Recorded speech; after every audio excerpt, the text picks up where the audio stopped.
Of the battle over President Trump's massive domestic policy bill.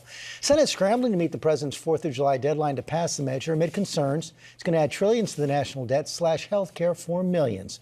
Senior political correspondent Rachel Scott at the White House. Good morning, Rachel.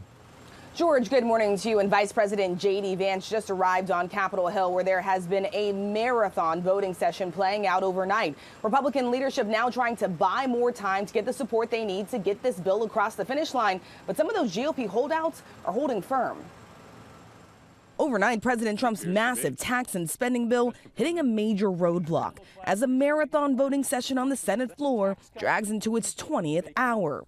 Let's vote. This is good for America. This is good for the American people. It's good for working families. Senators spotted with blankets, coffee, and fuzzy socks inside the chamber as Republican leadership tries to secure enough support to pass the bill. They could only afford to lose 3 votes. And already 2, Senator Thom Tillis of North Carolina and Senator Rand Paul of Kentucky, have signaled they are not on board. Senators Lisa Murkowski and Susan Collins also on the fence, with concerns cuts to Medicaid will impact rural hospitals. When these facilities close their doors, the people they serve are often left behind without access to health care. The bill includes roughly $4 trillion in tax cuts and new funding for immigration enforcement, and fulfills some campaign pledges like no taxes on tips and overtime. It also guts Biden-era clean energy initiatives and slashes Medicaid, despite pledges by the president to not touch the program. Here's what I want on Medicaid.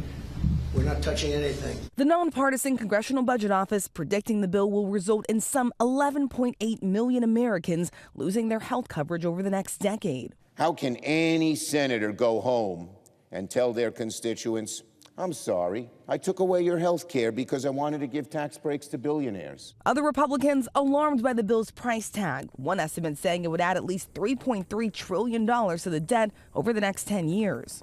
The bill would also still have to pass the House, where its fate is even more unclear. Just hours after announcing he will retire at the end of this term, House Republican Don Bacon sounding the alarm about those Medicaid cuts and signaling he may not support the bill. There's a lot of us on the House side that are worried about with the Senate bill, and I think we'll have a hard time passing with some of the provisions that the Senate's put in there.